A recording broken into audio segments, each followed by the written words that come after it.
পশ্চিমবাংলায় দিনকে দিন এই ধরনের সাম্প্রদায়িক উত্তেজনা বাড়ছে। বিশেষ করে হিন্দু সমাজের কোনো পরব তিথি উৎসব হলে, মেলা হলে সেখানে সিকিউরিটির প্রশ্ন আসে, তারা ভয়ে ভয়ে করেন। কেন? এটা কি পাকিস্তান হয়ে যাচ্ছে, বাংলাদেশ হয়ে যাচ্ছে? ধীরে মুখ্যমন্ত্রী ঈদের দুদিন ছুটি দেবেন আর রামনবমী বা রাম মন্দিরের জন্য ছুটি দেবেন না। মমতা ব্যানার্জি 2-3 জন লোকের ছাড়া কাউকে বিশ্বাস করতে পারেন না। তাই উনি ভাবছেন যদি বেল পেয়ে যান জ্যোতিপ্রিয় মল্লিক, সে আবার মন্ত্রী হবেন, আবার কাকে করবেন, সে কি করবে, সে থাকবে না চলে যাবে, এই চিন্তা দুশ্চিন্তায় সন্দেহের বসে উনি কাউকে দায়িত্ব দেন না। তাই এতদিন লাগলো। কেষ্ট জেলে থাকলেও নেতা থাকে, আর জ্যোতিপ্রিয় মল্লিক জেলে থাকলেও মন্ত্রী থাকেন। এটা টিএমসি এবং মমতা ব্যানার্জির কাজ করার স্টাইল, ওনার বাধ্যবাধকতাও আছে। আইন শৃঙ্খলা পরিস্থিতি যেখানে পৌঁছচ্ছে এবং টিএমসির লোকেরা এভাবে অত্যাচার লুট করছে, এর থেকে বাঁচার কোনো রাস্তা নেই। যে সরকার মানুষকে সুবিচার দেবে, সুশাসন দেবে, তারা যদি লুটপাট আর খুন খারাপি করে, তো মানুষের যাওয়ার রাস্তা থাকে না। ঠিক আছে, প্রত্যেকে নিজের মতো করে এখান থেকে মুক্তির রাস্তা খুঁজছেন। তো কেউ রাজ্যপালের কাছে যাচ্ছে, কেউ রাষ্ট্রপতির কাছে যাচ্ছে, কেউ কোর্টে যাচ্ছে। দেখা যাক কোন রাস্তাটা ঠিক থাকে। অনেক জায়গায় চিঠি এসছে। আমরা জানি পশ্চিমবঙ্গে বহু ধরনের কার্ড আছে যেটা ভুয়ো। রেশন কার্ড, আধার কার্ড, তারপরে জব কার্ড, লক্ষ লক্ষ, একটা দুটো নয়, হয়েছে। 62 লক্ষ রেশন কার্ড বাতিল হয়েছে। 14.5 লক্ষ এরকম কার্ড আছে, জব কার্ড, যেটা ভুয়ো। আধার কার্ডও আছে। তো আধার থেকে ভেরিফিকেশন করা হচ্ছে। যার কাছে যথেষ্ট ডকুমেন্ট নেই তাকে চিঠি দেওয়া হচ্ছে, ডকুমেন্ট না দেখালে তারা ক্যান্সেলও করছে। এ ব্যাপারে তারা অথরিটির সঙ্গে যোগাযোগ করুন যারা এই সমস্যায় পড়েছেন। শাসক দল যদি বাংলাদেশ থেকে লোককে নিয়ে আসবে, অনুপ্রবেশকারীকে নিয়ে এসে জোর করে আধার কার্ড বানিয়ে দেয়, ডকুমেন্ট ছাড়া ভোটার লিস্টে নাম তুলে দেয়, তো তারা তো ভোটার হতে পারে না। তো সরকারের দায়িত্ব আছে বিদেশি নাগরিকদেরকে আলাদা করা এবং তাদেরকে ফেরত পাঠানো। গুলিগোলা চলা, গুলি লাগা, মারা যাওয়া, এটা নতুন কিছু নয়। পশ্চিমবাংলায় রোজ কোথাও কোথাও গুলি চলছে, কেউ হতাহত হচ্ছে। পুলিশ প্রশাসন সব দুষ্কৃতকারীদের চেনা সত্ত্বেও তাদের ধরে না, আটকায়ও না, কারণ তারা টিএমসির সঙ্গে যুক্ত। জানি না সেটা ওখানে গেলে কথা হবে, কিন্তু এখানকার যারা পার্টির নেতৃত্ব আছেন প্রতিনিয়ত রিপোর্ট পাঠান এবং ওখান থেকে রিপোর্ট চাওয়াও হয়। আপনারা জানেন এমপিদের টিম পাঠিয়েছিলেন মাননীয় নাড্ডাজি, তারাও ঘুরে গেছেন, পরিস্থিতি দেখেছেন, লোকের সঙ্গে কথা বলেছেন, তারাও রিপোর্ট পাঠাচ্ছেন। বিভিন্ন এসসি সমাজের তরফ থেকে, এসটি সমাজের তরফ থেকে তারা চিঠি লিখছেন, রাষ্ট্রপতি থেকে আরম্ভ করে প্রধানমন্ত্রীকে। তো লুকোনো কিছু নেই, আপনারাও দেখাচ্ছেন। তো সরকার এবং অন্যান্য যে এজেন্সি আছে তারা কি করে দেখার। শিবু হাজরা বলুন বা শাহজাহান শেখ প্রকাশ্যে ঘুরে বেড়াচ্ছেন, সবাই জানে কে কোথায় আছে, ইন্টারভিউ দিচ্ছেন, মিডিয়াকে বাইট দিচ্ছেন, কিন্তু পুলিশ খুঁজে পাচ্ছে না। কারণ পুলিশই ওদেরকে বাঁচিয়ে রেখেছে, পুলিশ ওদেরকে তৈরি করেছে। সরকার, টিএমসির তারা বড় বড় একজন তোপ, তারা পার্টির জন্য চাঁদা তুলে দেন, ভোট করিয়ে দেন, সেজন্য তাদের গায়ে কে হাত দেবে না। পশ্চিমবাংলায় দিনকে দিন এই ধরনের সাম্প্রদায়িক উত্তেজনা বাড়ছে। বিশেষ করে হিন্দু সমাজের কোনো পরব তিথি উৎসব হলে, মেলা হলে সেখানে সিকিউরিটির প্রশ্ন আসে, তারা ভয়ে ভয়ে করেন। কেন? এটা কি পাকিস্তান হয়ে যাচ্ছে, বাংলাদেশ হয়ে যাচ্ছে? ধীরে মুখ্যমন্ত্রী ঈদের 2 দিন ছুটি দেবেন আর রামনবমী বা রাম মন্দিরের জন্য ছুটি দেবেন না, সেদিনে তার বিরুদ্ধে মিছিল বার করবেন। তিনি কাকে উৎসাহিত দিতে চাইছেন? তো এই ঘটনা তো হবেই। মমতা ব্যানার্জি 2-3 জন লোকের ছাড়া কাউকে বিশ্বাস করতে পারেন না। তাই উনি ভাবছেন যদি বেল পেয়ে যান জ্যোতিপ্রিয় মল্লিক, সে আবার মন্ত্রী হবেন, আবার কাকে করবেন, সে কি করবে, সে থাকবে না চলে যাবে, এই চিন্তা দুশ্চিন্তায় সন্দেহের বসে উনি কাউকে দায়িত্ব দেন না। তাই এতদিন লাগলো। কেষ্ট জেলে থাকলেও নেতা থাকে, আর জ্যোতিপ্রিয় মল্লিক জেলে থাকলেও মন্ত্রী থাকেন। এটা টিএমসি এবং মমতা ব্যানার্জির কাজ করার স্টাইল, ওনার বাধ্যবাধকতাও আছে। আইন শৃঙ্খলা পরিস্থিতি যেখানে পৌঁছচ্ছে এবং টিএমসির লোকেরা এভাবে অত্যাচার লুট করছে, এর থেকে বাঁচার কোনো রাস্তা নেই। যে সরকার মানুষকে সুবিচার দেবে, সুশাসন দেবে, তারা যদি লুটপাট আর খুন খারাপি করে, তো মানুষের যাওয়ার রাস্তা থাকে না। ঠিক আছে, প্রত্যেকে নিজের মতো করে এখান থেকে মুক্তির রাস্তা খুঁজছেন। তো কেউ রাজ্যপালের কাছে যাচ্ছে, কেউ রাষ্ট্রপতির কাছে যাচ্ছে, কেউ কোর্টে যাচ্ছে। দেখা যাক কোন রাস্তাটা ঠিক থাকে। অনেক জায়গায় চিঠি এসছে।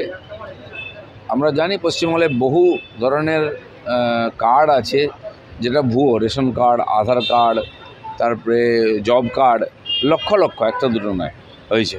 62 লক্ষ রেশন কার্ড বাতিল হয়েছে। 14.5 লক্ষ এরকম কার্ড আছে, জব কার্ড, যেটা ভুয়ো। আধার কার্ডও আছে। তো আধার থেকে ভেরিফিকেশন করা হচ্ছে। যার কাছে যথেষ্ট ডকুমেন্ট নেই তাকে চিঠি দেওয়া হচ্ছে, ডকুমেন্ট না দেখালে তারা ক্যান্সেলও করছে। এ ব্যাপারে তারা অথরিটির সঙ্গে যোগাযোগ করুন যারা এই সমস্যায় পড়েছেন। শাসক দল যদি বাংলাদেশ থেকে লোককে নিয়ে আসবে, অনুপ্রবেশকারীকে নিয়ে এসে জোর করে আধার কার্ড বানিয়ে দেয়, ডকুমেন্ট ছাড়া ভোটার লিস্টে নাম তুলে দেয়, তো তো তারা তো ভোটার হতে পারে না। তো সরকারের দায়িত্ব আছে বিদেশি নাগরিকদেরকে আলাদা করা এবং তাদেরকে ফেরত পাঠানো। গুলিগোলা চলা, গুলি লাগা, মারা যাওয়া এটা নতুন কিছু নয়। পশ্চিমবাংলায় রোজ কোথাও না কোথাও গুলি চলছে, কেউ হতাহত হচ্ছে। পুলিশ প্রশাসন সব দুষ্কৃতকারীদের চেনা সত্ত্বেও তাদের ধরে না, আটকায়ও না, কারণ তারা টিএমসির সঙ্গে যুক্ত। জানি না সেটা ওখানে গেলে কথা হবে, কিন্তু এখানকার যারা পার্টির নেতৃত্ব আছেন প্রতিনিয়ত রিপোর্ট পাঠান এবং ওখান থেকে রিপোর্ট চাওয়াও হয়। আপনারা জানেন এমপিদের টিম পাঠিয়েছিলেন মাননীয় নাড্ডাজি, তারাও ঘুরে গেছেন, পরিস্থিতি দেখেছেন, লোকের সঙ্গে কথা বলেছেন, তারাও রিপোর্ট পাঠাচ্ছেন। বিভিন্ন এসসি সমাজের তরফ থেকে, এসটি সমাজের তরফ থেকে তারা চিঠি লিখছেন রাষ্ট্রপতি থেকে আরম্ভ করে প্রধানমন্ত্রীকে। তো লুকোনো কিছু নেই, আপনারাও দেখাচ্ছেন। তো সরকার এবং অন্যান্য যে এজেন্সি আছে তারা কি করে দেখান।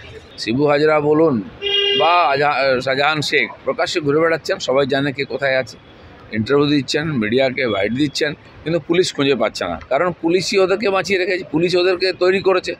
সরকার টিএমসি তারা বড় বড় একজন তোপ, তারা পার্টির জন্য চাঁদা তুলে দেন, ভোট করিয়ে দেন, সেজন্য তাদের গায়েকে হাত দেবে না। পশ্চিমবাংলায় দিনকে দিন এই ধরনের সাম্প্রদায়িক উত্তেজনা বাড়ছে। বিশেষ করে হিন্দু সমাজের কোনো পরব, তিথি, উৎসব হলে, মেলা হলে সেখানে সিকিউরিটির প্রশ্ন আসে, তারা ভয়ে ভয়ে করেন। কেন? এটা কি পাকিস্তান হয়ে যাচ্ছে, বাংলাদেশ হয়ে যাচ্ছে ধীরে ধীরে? মুখ্যমন্ত্রী ঈদের দুদিন ছুটি দেবেন আর রামনবমী বা রাম মন্দিরের জন্য ছুটি দেবেন না, সেদিনে তার বিরুদ্ধে মিছিল বার করবেন। তিনি কাকে উৎসাহিত দিতে চাইছেন? তো এই ঘটনা তো হবেই। মমতা ব্যানার্জি 2-3 জন লোকের ছাড়া কাউকে বিশ্বাস করতে পারেন না, তাই উনি ভাবছেন যদি বেল পেয়ে যান জ্যোতিপ্রিয় মল্লিক, সে আবার মন্ত্রী হবেন, আবার কাকে করবেন, সে কি করবে, সে থাকবে না চলে যাবে, এই চিন্তা দুশ্চিন্তায় সন্দেহের বসে উনি কাউকে দায়িত্ব দেন না। তাই এতদিন লাগলো। কেষ্ট জেলে থাকলেও ওর নেতা থাকে, আর জ্যোতিপ্রিয় মল্লিক জেলে থাকলেও মন্ত্রী থাকেন। এটা টিএমসি এবং মমতা ব্যানার্জির কাজ করার স্টাইল, ওনার বাধ্যবাধকতাও আছে। আইন শৃঙ্খলা পরিস্থিতি যেখানে পৌঁছচ্ছে এবং টিএমসির লোকেরা এভাবে অত্যাচার লুট করছে, এর থেকে বাঁচার কোনো রাস্তা নেই। যে সরকার মানুষকে সুবিচার দেবে, সুশাসন দেবে, তারা যদি লুটপাট আর খুন খারাপি করে, তো মানুষের যাওয়ার রাস্তা থাকে না। ঠিক আছে, প্রত্যেকে নিজের মতো করে এখান থেকে মুক্তির রাস্তা খুঁজছেন। তো কেউ রাজ্যপালের কাছে যাচ্ছে, কেউ রাষ্ট্রপতির কাছে যাচ্ছে, কেউ কোর্টে যাচ্ছে, দেখা যাক কোন রাস্তাটা ঠিক থাকে। অনেক জায়গায় চিঠি এসছে।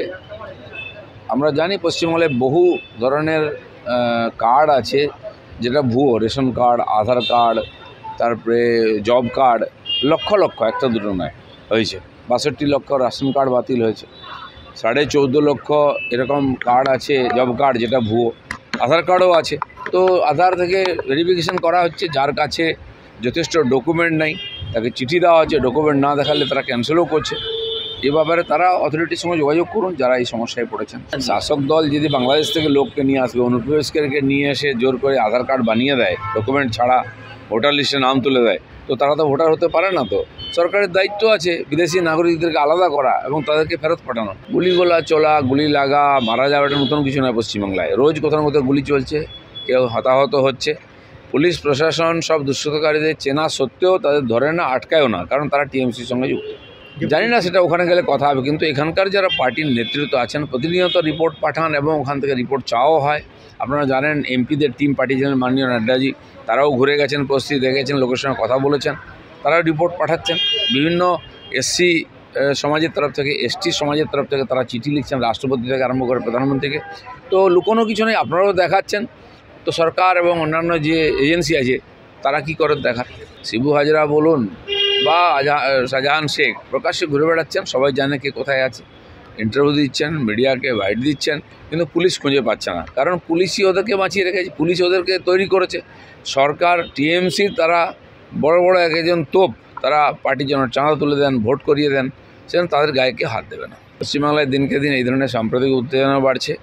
বিশেষ করে হিন্দু সমাজের কোনো পরব, তিথি, উৎসব হলে, মেলা হলে সেখানে সিকিউরিটির প্রশ্ন আসে, তারা ভয়ে ভয়ে করেন। কেন? এটা কি পাকিস্তান হয়ে যাচ্ছে, বাংলাদেশ হয়ে যাচ্ছে ধীরে ধীরে? মুখ্যমন্ত্রী ঈদের 2 দিন ছুটি দেবেন আর রামনবমী বা রাম মন্দিরের জন্য ছুটি দেবেন না, সেদিনে তার বিরুদ্ধে মিছিল বার করবেন। তিনি কাকে উৎসাহিত দিতে চাইছেন? তো এই ঘটনা তো হবেই।